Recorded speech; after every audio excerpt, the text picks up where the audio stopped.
First of all, I really want to thank you for the great job you and your husband did in making this documentary that brings so much together. Your personal questions and experiences, scientific points of views and reflections, and worldly sufferings and hope. So let's begin. First of all, we humans currently live in a very challenging time with COVID-19. I know you and your husband, Jules, who's also the amazing editor, thought about postponing the international showing of the documentary. And then you wrote me that you thought that especially now this film should be launched.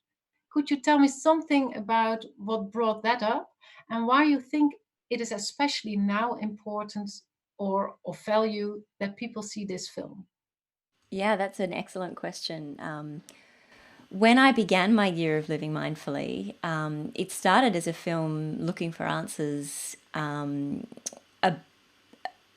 to what we could be doing about an epidemic of mental health in the world, mental health problems in the world. And we were already tracking in all the wrong directions. And I was looking for the mental equivalent of eating a healthy diet, eating our 5 fruit and vegetables every day, a 30-minute workout, something like that we could all be doing to protect and to nurture and nourish our mind. And as you've just seen in the film, that led me to mindfulness. But this film, we started doing the pre-production on this film almost 3 years ago, and this was before COVID-19 had even been dreamed of, and we're still in the midst of all of this. You and I both coming from lockdown, I imagine, in isolation in our respective homes, and we don't yet know how this tale is going to unfold. But one thing that we do know is that people's mental health is going to be problematic. Many people hopefully will come through this stronger and more resilient than ever, but many people are suffering and suffering greatly.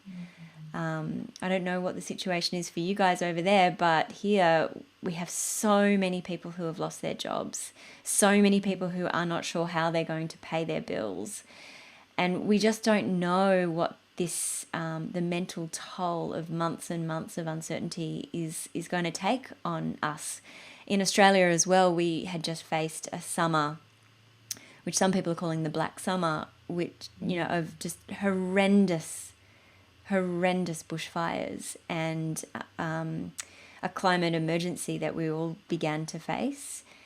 So we were already pretty deeply suffering, and now this has happened. So I think now more than ever, people need mental training, because without training, an untrained mind can go crazy and become very unwell.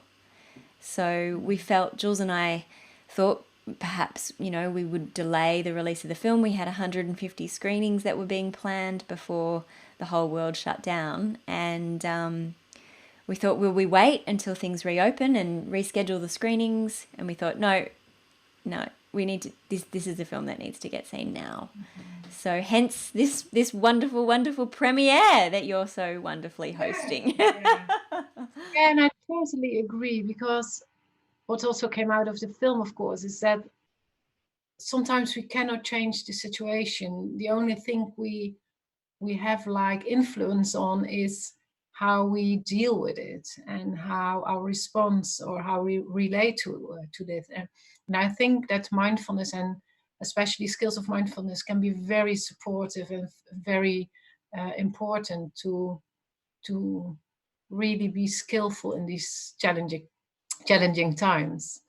So, and it's well known that mental suffering and illnesses are also before COVID-19 increasing enormously these days. And if I understood well, you started the documentary partly because you wanted to free yourself from mental suffering, distress, anxiety, sleep disturbance, And all the experts that speak in the first third of the documentary agree that it's the psychological response to a situation that creates stress and not the event itself.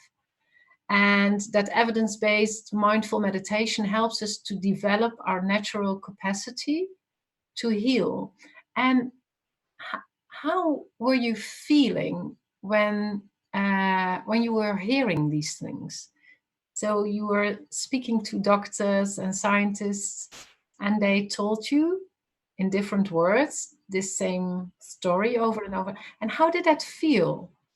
Well, it can be, for me at least, I found it somewhat confronting, the idea that there was something that I was doing to myself to cause my own inner distress. Well, that's at least how, when I first started hearing this, I interpreted it. And first, as somebody who also has an autoimmune disease, that naturally led to me thinking, well, if my interpretation of a situation is what's causing my physiological reaction, then am I somehow causing my illness? So it was actually quite a confronting piece of knowledge. And I was also conscious of some of the critics of mindfulness meditation who argue quite vehemently that that telling people that they've caused their own suffering could be really dangerous. It could be really, really harmful and unhelpful, counter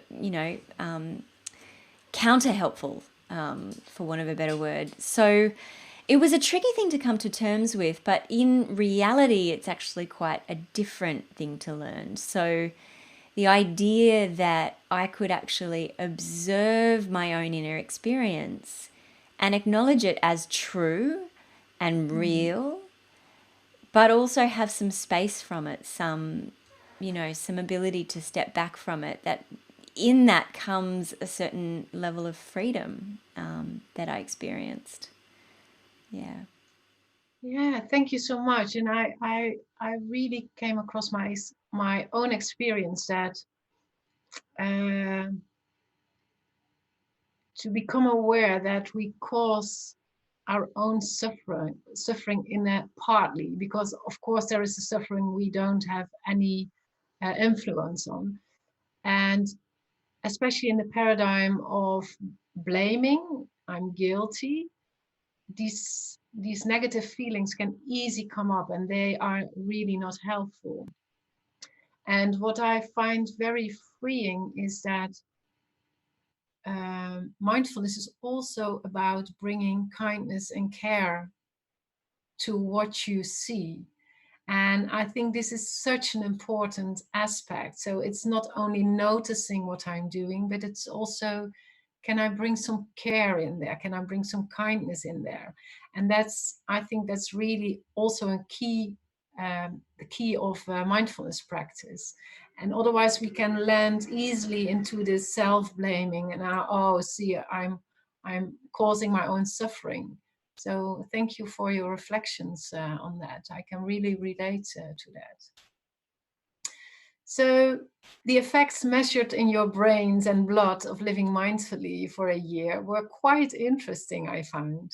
And like the decreased inflammatory markers in the blood and increased volume regions of, so sorry, the decreased inflammatory markers in the blood and the increased volume in regions of the brain associated with memory, with awareness, and with dealing with emotions or emotional regulation. And in the film, you say that it was the most valuable for you that your personal well-being score increased from 69 to 93. And I think that this fits well the new paradigm of positive health and of value-based healthcare, that in the end the most important outcome of an intervention is subjective well-being and an increased quality of life. So could you tell something about how this personal well-being expresses itself throughout your life and your relations? You know, the honest truth is that I filled out the quality of life subjective well-being questionnaire at the beginning of the project as an afterthought, meaning I actually did not at the beginning of the project think that it would be an important outcome, which says a lot about my mindset at the beginning of the project. I was looking for black and white, hard, objective evidence essentially as to whether or not meditating every day for a year would have an effect, would work, work, In so to hard speak. data, in Yeah, hard in actionable hard data. data. And so, but obviously you've seen the film now, and what becomes really clear is just how rudimentary hard data can actually be, and that by the end of the project, in some ways the results no longer mattered to me. It was Mm. actually I had my own subjective experience, and truthfully, regardless of what the neuroscientists found and the gene expression scientists found, I would have committed to continuing my practice anyway, Mm. regardless of what they found. So the subjective became so important at the end of the project. Um, and yeah, it's funny, but that, you know, that huge change from being slightly below average to well and truly above the average person's subjective well-being set point is, it sounds really incredible, and it sounds like I'm almost 100% happy. But really, I don't think, and this is going to be controversial, I know, to anybody who's read any book about mindfulness or the title of any mindfulness book, but I don't think that mindfulness makes me happier. um, I I think that mindfulness makes me more comfortable in my discomfort. And the word that I used in the film is discomfortable. Comfortable despite all of life's inevitable discomfort. And it was a really important distinction for my own mindfulness journey, is that I wasn't getting happier, I was learning to be human, if that makes sense. Yeah, I think that's really beautiful. That's really beautiful how you put it. And of course, I reflect on my own experience. Does it make me happier? And well, I think being more comfortable with discomfort is a way of happiness also. So it's maybe it's what's in the words, because it's Yeah. not ooh la la happiness, Yeah.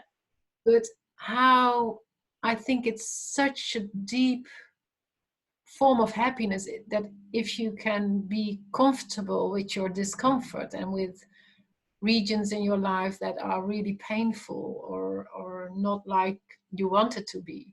So but it's yeah, so it's not a la la la happiness, and sometimes that's what is the promised land with mindfulness. So I totally agree, actually. Yeah, yeah, thank you. um so the film really shows the natural flow, how meditation can change your life if you have a long-term practice. And you show this around day 36, when you suddenly find it increasingly hard to find time to meditate and feel you are confronted with your own mean voice in your head. And by keeping at it, something shifted into a peace of mind. And probably it relates to what we were talking about just now. So, how did that show up in your day to day? So, not only in your meditation practice, but also in your day to day. Around that same time, I remember having to walk into a room, a crowded room, an event, where I didn't know anybody in the room, and the person who I was meeting there hadn't arrived yet. Which I really don't do very well. You know, I'm quite awkward in crowds like that and feel really uncomfortable. But at around that same time, I was learning to lean into feelings of discomfort and unpleasantness. And this is just an example, like an everyday example of how this kind of sense of ease started manifesting daily. And I just sat with how awkward I felt walking into this crowded room, not knowing anybody, feeling a little bit like an idiot, you know. And I just accepted that feeling, that easefulness, despite not feeling comfortable. And that continued and continues to this day, just kind of leaning into unpleasant feelings. And that's when I really knew that there was something to this practice, and that what I was doing every day, sort of in my training, would actually have knock-on effects in my real life. You know, in the same way that if I go to the gym or practice yoga regularly or whatever it is, you know, I'm not only going to get better at my practice or my gym training at the gym or in the yoga studio, I'm also going to get better, you know, when I'm lifting up my toddler son, for example, or carrying groceries into the house or whatnot. Yeah. So I want to tune into, if it's okay with you, a little bit more into your experiences. Are you still meditating? Of course, yes.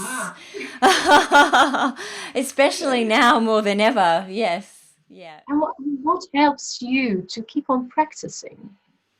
Uh, it's funny, early on, my prime motivator was the scientists. You know, because if I didn't meditate every single day, then there would be nothing interesting for the scientists to study. There'd be no point in the experiment itself. So that was definitely my motivation at the start. But now I no longer have an army of scientists tracking my every move. But I'm still meditating every single day. And I, truthfully, I still sometimes struggle to find the motivation. You know, after a really long day and the kids have been difficult or a lot's happened, sometimes the last thing I feel like doing is sitting and training my mind. You know, I'd much rather sit down and do something pleasant and easy, like watching television or whatnot. But I do practice it now because I know how profound the effects really are, and it's worth it. It's as simple as that. Yeah. So, what piece of advice, if possible, do you have for people to sustainably integrate mindfulness practice into their daily busy lives after they finished an 8-week mindfulness-based stress reduction course, for example? So what I think I heard you say, I'm very aware of the fruits. So I'm very aware what it brings me, the good it brings me. So, and what other piece of advice could you give? Simply, my number one advice to somebody who wants to establish a daily mindfulness practice is not to rely on their willpower. Willpower, we know this now from all the behavior change science. Willpower alone is actually not enough to create a lasting, meaningful change in our life. No matter how much we might want to, and no matter how much we might intend to, the evidence shows that between 40 and 90% of us will fail, depending on what it is we're trying to achieve, in regards to changing our lives towards more healthy behavior. So I draw on the science, because I'm a health journalist, I can't help myself. I draw on the science of behavior change. And there are a number of things we know about successful change. And one of them is planning, simply planning. And so I use Peter Gollwitz's wonderful, simple technique. He's a professor at New York University, and his planning technique is called if-then planning.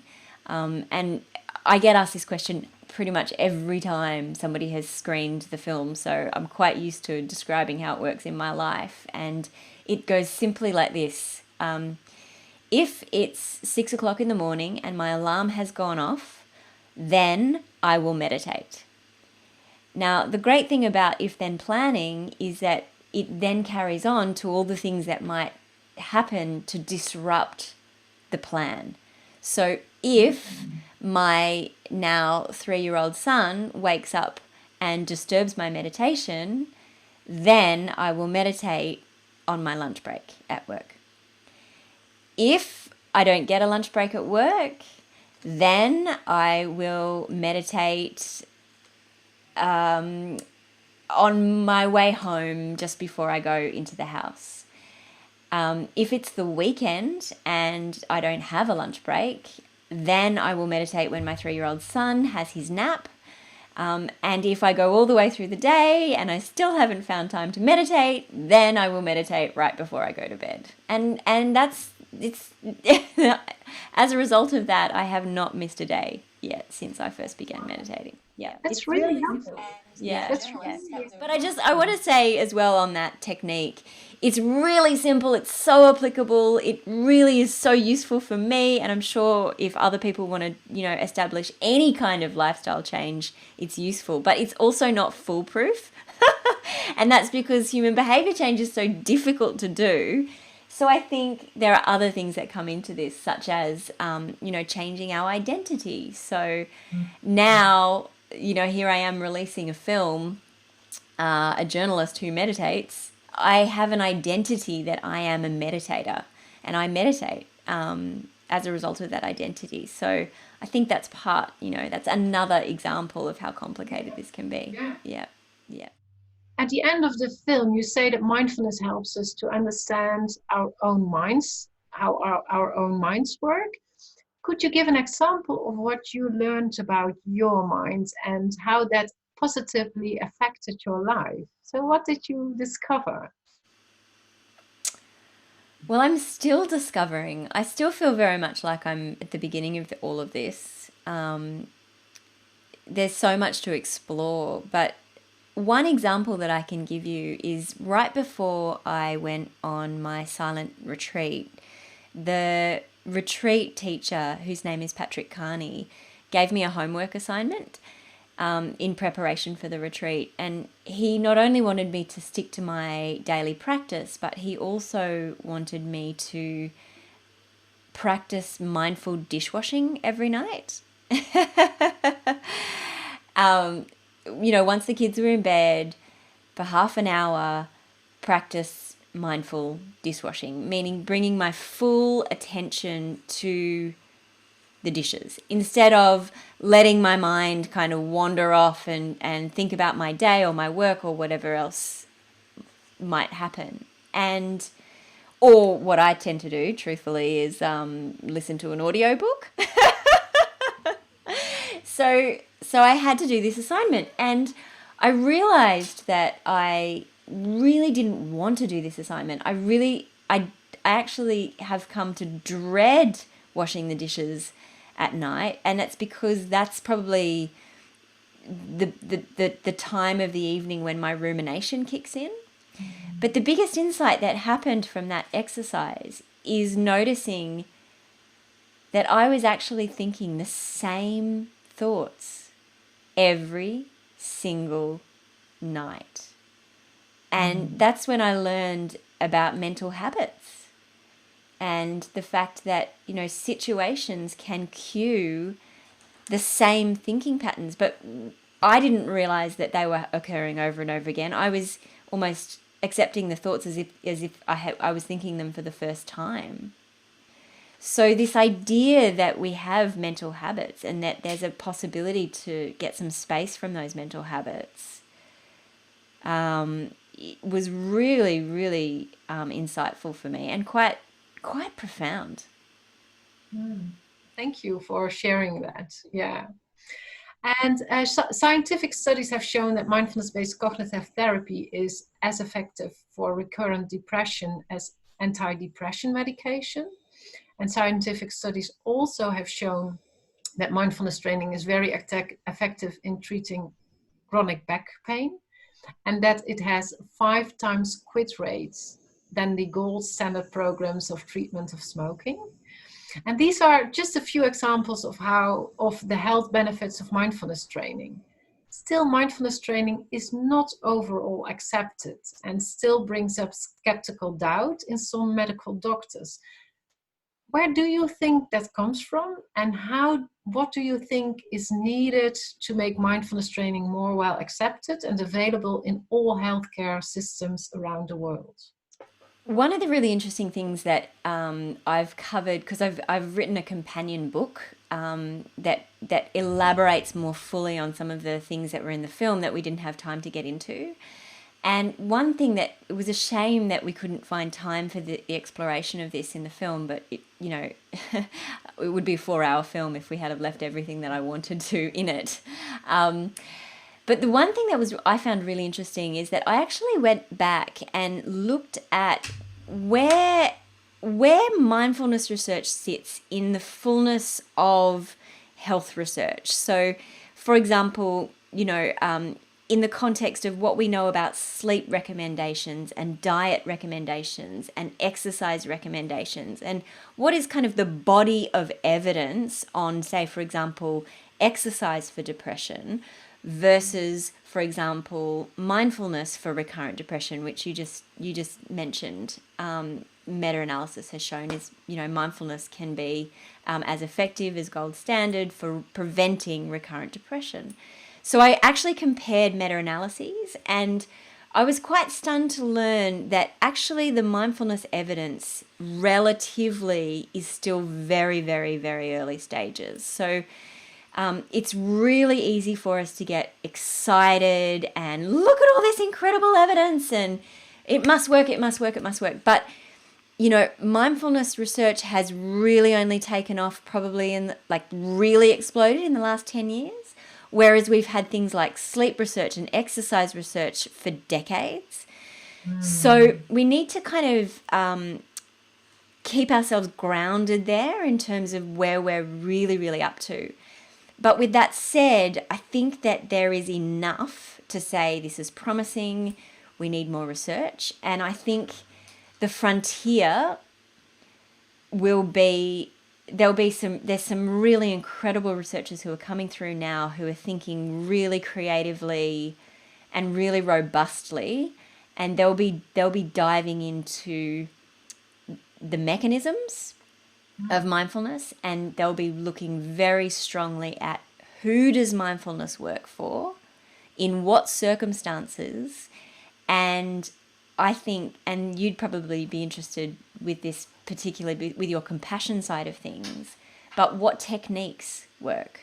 What specific mental training techniques work, and for who? For whom? So that's where it's all going. And I think once those really big, clever, gold standard trials start being published, I think that's when this will really start getting a lot more momentum. Yep. So very promising, and a lot of work to be done, and to be very honest about Where we're up science, to. Yeah. yeah, underpinning things. Yeah. So in the movie you say that, or in the film you say that mindfulness could have positive impacts in the field of education, politics, healthcare. And for I work in the field of healthcare and provide trainings in mindfulness and compassion for healthcare professionals and for teams and leaders in healthcare organizations. I'm well aware of the evidence that shows that increased skills of mindfulness have positive effects on the health and resilience of the healthcare professional, him or herself, and on the quality of care, like patient safety, and on the quality of caring. So patients experience more empathy and compassion from mindful doctors and nurses, for example. And then there is, of course, the promising evidence for the positive effects on mental well-being of patients and decreased pain in, for example, chronic back pain. So could you tell something about possible effects in the field of education and politics in this era. But I'm also curious what you think, if you think things have shifted now we have to deal with COVID-19.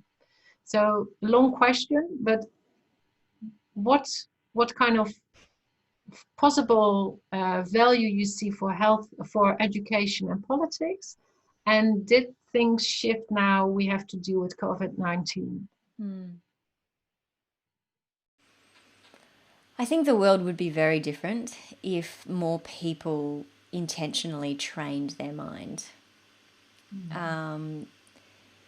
And I'm not even necessarily 100% sure that mindfulness training is the only way for us to achieve this. But I certainly think that mindlessness, so people who are just kind of being driven by the wind, so to speak, being blown around by whatever is happening without paying attention and acting with intention, I think that's a very dangerous situation. I think particularly world politics would be very different if more people were trained to notice deeply and then trained to, as I say in the film, to respond wisely.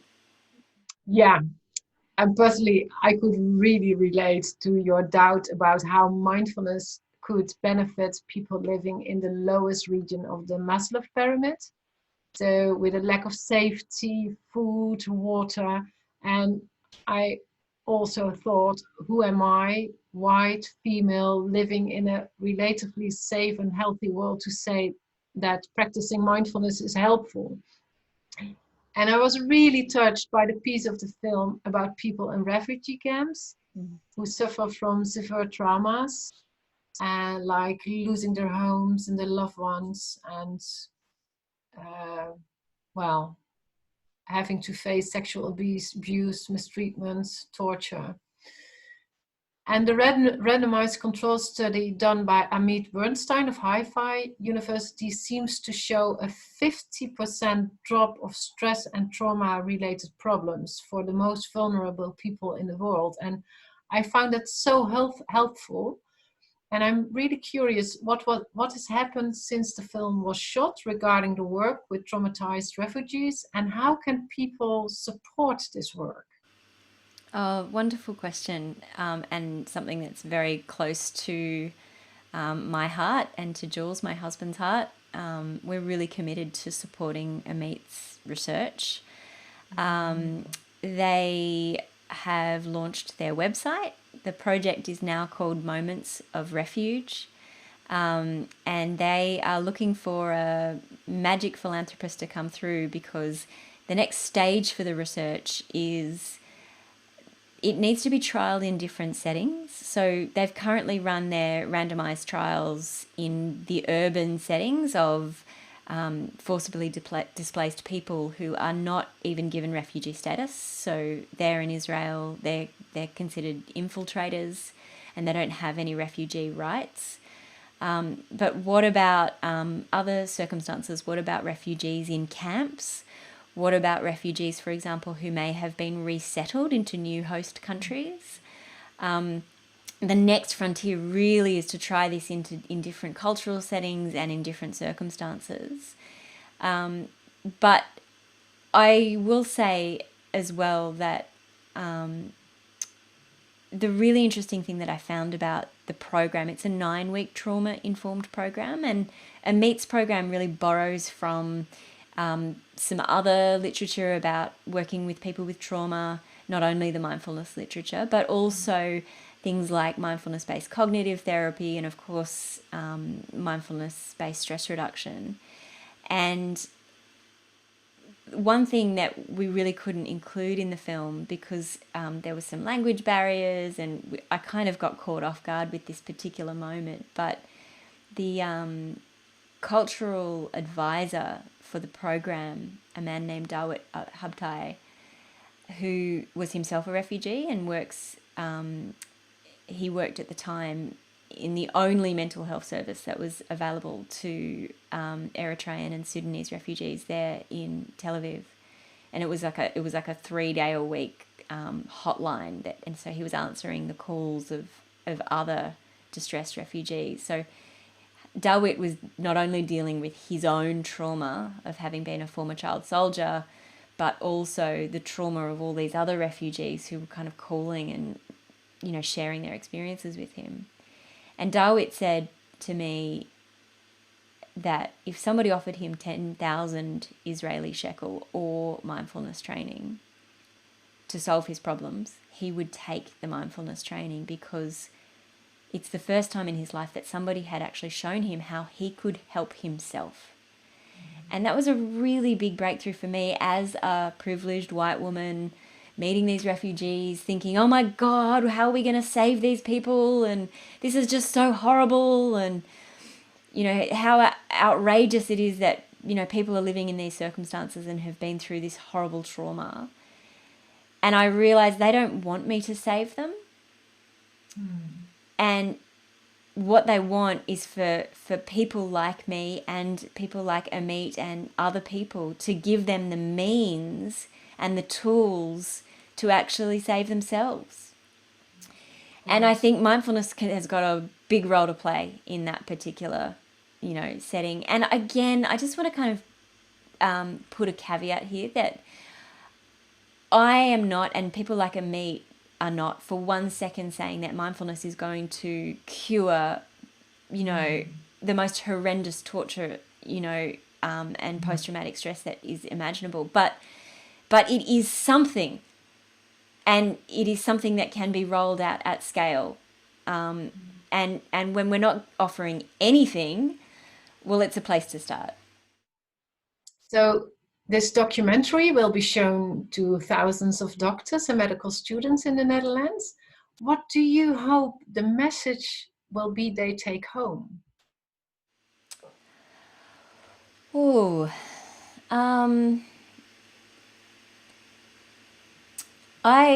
When people have seen my year of living mindfully, I think the one thing that I hope will happen is that it will spark some kind of meaningful conversation. And then perhaps that meaningful conversation might inspire some form of change, and that change hopefully will be for good. Thanks. Very clear. Where can people in the Netherlands find a mindfulness teacher or meditation community? I am not qualified to answer that question, but I know somebody who might be. Can I bounce that question straight back to you? Shall I tell you the secret, the little secret? Yeah.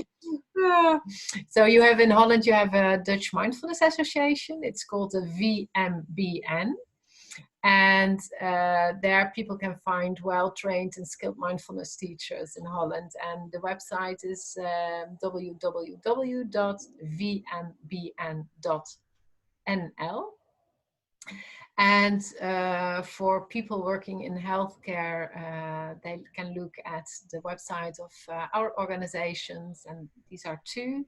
This is www.bfcmind.nl or www.ccmm.care, from compassionate care and mindful medicine.care. And then I have my last question for you, Shannon, and that's, if you would make the documentary all over again, what would you add? Well, there's hundreds of hours of material sitting on the cutting room floor. So, and it's a really difficult thing to edit down, a huge amount of material to a 96-minute film. I think that we've ended up with the film that we've ended up with for a really good reason, but I think that truly the story is woefully inadequate in terms of encapsulating the fullness of the discussions that we need to have around mindfulness. I hope actually that we're able to bring that material to the public in the form of a podcast. With the extended interviews with all the experts and the case studies. So I guess people could stay tuned for that. We will hopefully be releasing that podcast shortly. Yeah, if we can find the time. Yeah. So people, I will say as well, people can subscribe to. I write a weekly or mostly weekly blog, and when we release that podcast, hopefully in June, people can know how to access that, and that will obviously be a free product. Yeah. Please keep us informed. I'm very sure that people will be very interested to Great. listen to your podcasts. And I really want to thank you from my heart for this very full and rich conversation we had, and for the beautiful work you and your husband did. And thank you so much, Shannon. Thank you very much for your time.